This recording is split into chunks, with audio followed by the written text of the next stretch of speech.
स्वागत है आप लोगों का वीएन इंस्टीट्यूट चैनल में। और आज मैं आपको बताऊंगा सिंपल या प्योर बेंडिंग क्या होता है। सरल नमन।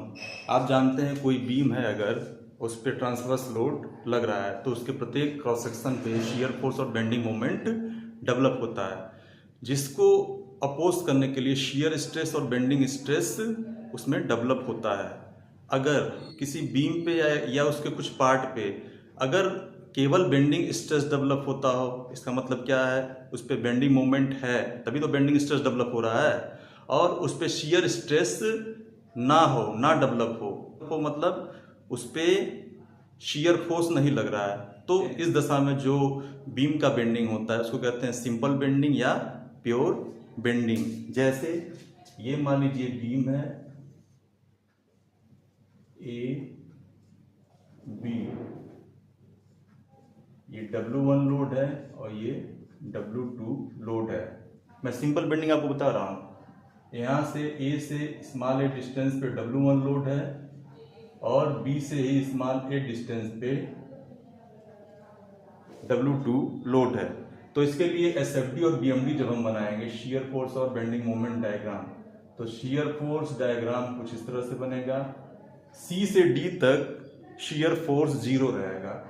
यहाँ से यहाँ तक शियर फोर्स क्या होगा, 0 होगा। फिर शियर फोर्स कुछ हो जाएगा। लेकिन बेंडिंग मोमेंट जब हम बनाएंगे, BMD SFD है, SFD BMD हमने डायरेक्ट यहाँ पे बना दिया है। कैसे बनाते हैं, क्या उसका मेथड होता है, उसके लिए मैं दूसरा वीडियो लेक्चर बना चुका हूँ। प्लेलिस्ट में जाइएगा, उसको सर्च करिएगा।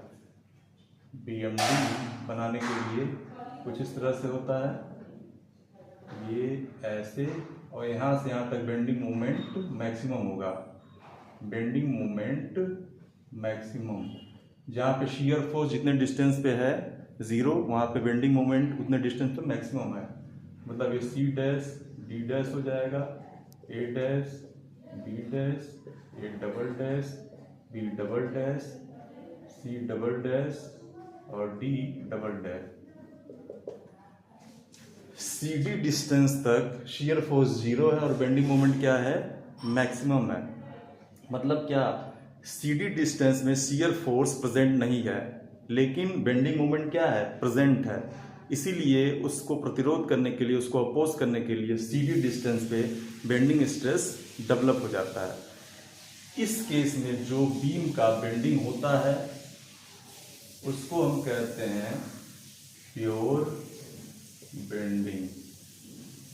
क्या कहते हैं, प्योर बेंडिंग। जिस केस में बेंडिंग मोमेंट तो होता है, उसको अपोज करने के लिए बेंडिंग स्ट्रेस डेवलप होता है, लेकिन शियर फोर्स वहां पे प्रेजेंट नहीं होता है। शियर फोर्स 0 होता है, इसलिए शियर स्ट्रेस भी 0 होता है। यहाँ पे लिखा हुआ है कुछ, इसको हम पढ़ देते हैं। यदि किसी बीम या उसके कुछ पार्ट का बेंडिंग ऐसी कंडीशंस में हो कि उसके क्रॉस सेक्शंस पर केवल बेंडिंग स्ट्रेस ही डेवलप हो, इस प्रकार के बेंडिंग या नमन को शुद्ध नमन या प्योर बेंडिंग या सरल नमन कहते हैं। वीडियो को पॉज करके अच्छे से नोट डाउन कर लीजिएगा। प्योर बेंडिंग, सिंपल बेंडिंग दोनों एक ही है। अक्सर एग्जाम में पूछा जाता है या इंटरव्यू में भी पूछा जा सकता है। अगर कोई डाउट हो, कोई समझने में दिक्कत हो, तो कमेंट बॉक्स में पूछ लीजिएगा। चैनल पर नए हो तो सब्सक्राइब कर लीजिएगा और अपने मित्रों, जान पहचान के लोगों में भी जरूर शेयर करिएगा। Thank you very much.